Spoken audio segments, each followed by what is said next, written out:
Nosotros Encantado, Juan José, imagínate. Bien. Bueno, don Alberto Borea, el constitucionalista, ha presentado un proyecto de ley para proceder a la reforma del artículo 206 de la Constitución, por el que se establece el procedimiento para la reforma total de la actual Constitución, tomando como base para ello el texto de la Constitución de 1979. Cuéntanos, ante todo, ¿cuál es tu opinión respecto a este proceso? Y de ahí entraremos a ver ciertas diferencias. Cuéntanos un poco cuál es tu opinión respecto a esto. Sería una muy mala jugada que hiciera el país, ¿no? Si decide tomar ese camino de facilitar la reforma constitucional. La actual Constitución permite la reforma constitucional. De hecho, durante el gobierno del presidente Toledo hubo 7 reformas de la Constitución. Una de ellas muy importante, que fue la del tema de la descentralización. Todo el capítulo de la descentralización se cambió. Entonces, la Constitución del 93 ya ha tenido varias reformas, ¿no? Inclusive, durante el gobierno de Paniagua hubo también un ajuste. Entonces... cuando se elimina la reelección. Exacto. Ahora, el artículo 206 yo creo que ya ha sido distorsionado, además, dicho de paso. ¿Por qué? Porque el artículo 206, según yo lo puedo leer, ¿no? Yo lo entiendo, el artículo 206 establece un camino que se puede bifurcar. Es decir, establece lo siguiente. Lo que dice el artículo 206 es que toda reforma de la Constitución tiene que ser aprobada por la mayoría del Congreso. Es decir, ahora serían 66 votos más un referéndum. Eso dice. Ahora, dice también que si la propuesta de reforma es aprobada por 2/3, ¿ya? 2/3 del Congreso, por una mayoría calificada de 2/3, se puede llevar eso a una segunda votación en la siguiente legislatura y ya no se hace el referéndum, ¿ya? Entonces, ¿qué ocurrió en diciembre del año 2001? En diciembre del 2001, como todos sabemos, por la iniciativa de Henry Piz, se empezó un proceso de reforma de la Constitución. Y allí se dio una ley del proceso de reforma de la Constitución. Y se estableció, o se fijó una lectura caprichosa al artículo 206, porque se estableció que ex ante, al comenzar el proceso de reforma de la Constitución, el Congreso podía decidir si iba por un camino o por el otro. Yo creo que eso no decía el artículo 206, pero ya se estableció ese precedente, ¿no? Y de hecho hubo un caso muy importante, el caso del retorno del Senado. A las alturas del 2004-2005, siendo presidente del Congreso Antero Flores Arauz, se llevó a la votación esa propuesta de reintroducir el Senado y obtuvo 67 votos, es decir, más de la mitad del Congreso, que en ese momento era 61 votos, pero menos de los 2/3. Entonces debió llevarse a referéndum. Pero ellos, antes de llevar a la votación, habían decidido no ir por el camino del referéndum, sino ir por el camino de los 2/3 2 veces, ¿ya? Entonces, en resumidas cuentas, el 206 que quiere reformar el doctor Borea ya está distorsionado en la práctica, ¿no? Por esa ley del proceso de reforma constitucional fines del 2001.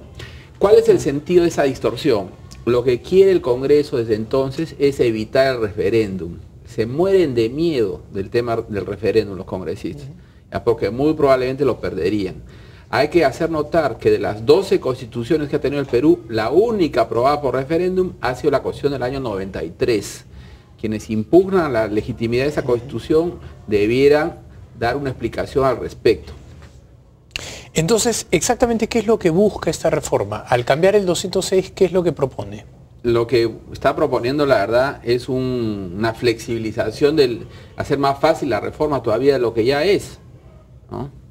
Y eso no abriría la puerta para que en futuras, imaginemos que cambiamos efectivamente la Constitución y basados en la del 79, 33 o cualquier otra constitución, a partir del 2014 hay una nueva constitución. Entonces, con este nuevo cambio, ¿no se abre la puerta a un cambio sucesivo de constituciones cada vez que algún gobierno quiera hacerlo? Por supuesto, y además hay múltiples trabajos, no solamente en derecho, sino también en economía, como por ejemplo los realizados por el economista venezolano José Luis Cordeiro, que va a estar en pocos días acá en Lima, sobre cómo el cambio frecuente de constituciones impacta en el desarrollo de los países, ¿no?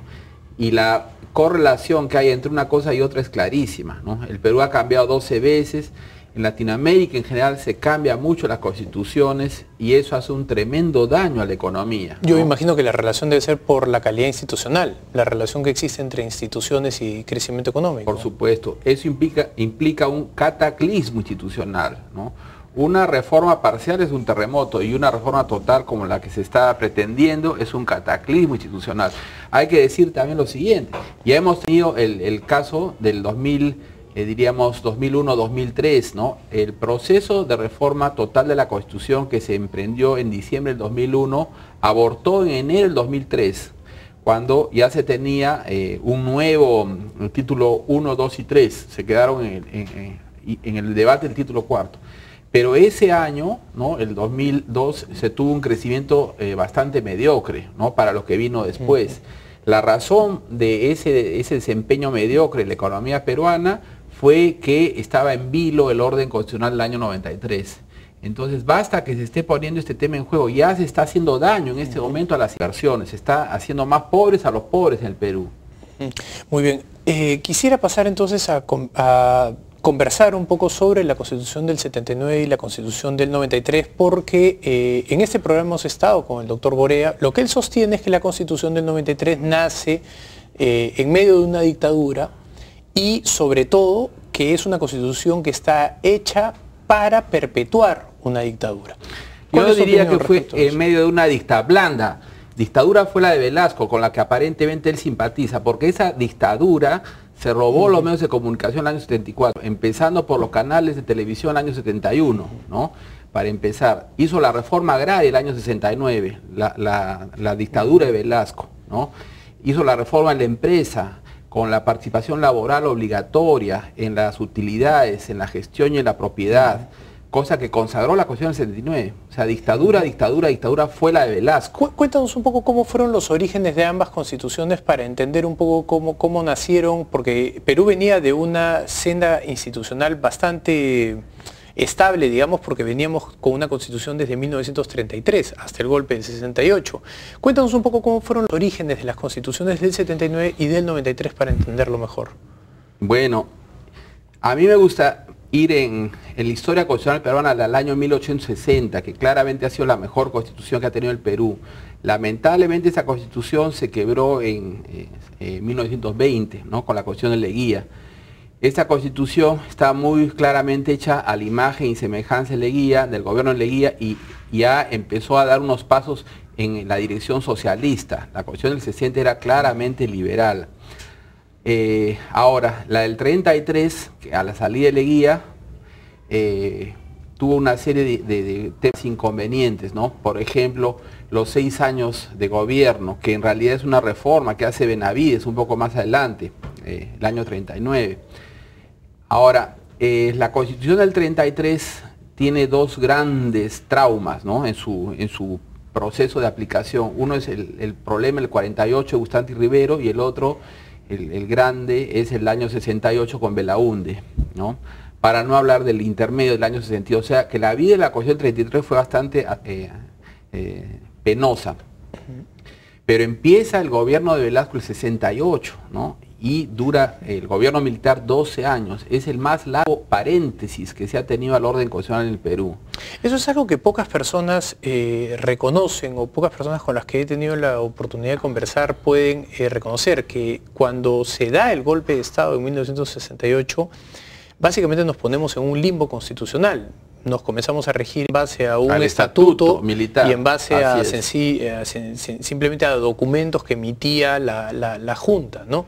Decretos, leyes. ¿Cómo fueron esos 12 años sin Constitución?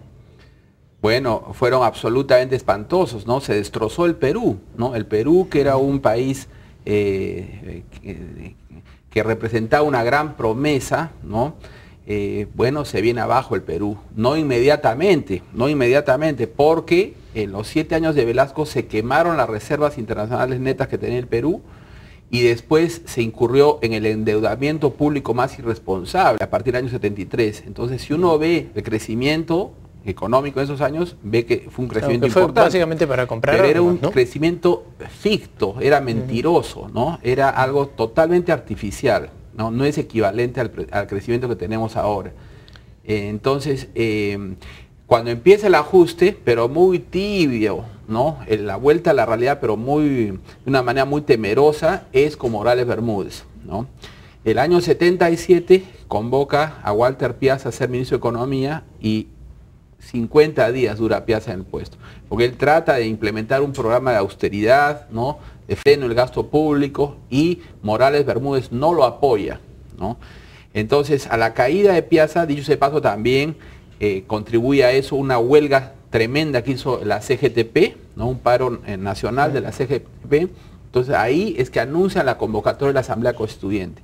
En un momento en el que el panorama ideológico del Perú está totalmente dominado por la izquierda, por los comunistas, ¿no? Entonces así es que se convocó a la Asamblea Constituyente el año 77, se anunció. Las elecciones fueron el 7-8, en mayo del 7-8, ¿no? Digamos, la izquierda pura y dura sacó 35 de los 100 asientos, 35 de los 100, más de un tercio, ¿no? Y la otra era el APRA, que tenía 36 asientos, el PPC tenía 25 asientos y habían 4 asientos más, 2 de la Unión Nacional Odrista y 2 del MDP. Ese es el panorama. Pero diríamos que la derecha eran 4 asientos apenas, porque el APRA y el PPC, bueno, no terminaban de ser claramente liberales, ¿no? Te voy a pedir una breve pausa y vamos a regresar con José Luis Ardón. Estamos hablando sobre la reforma constitucional. Vamos a una pausa y regresamos. Scotiabank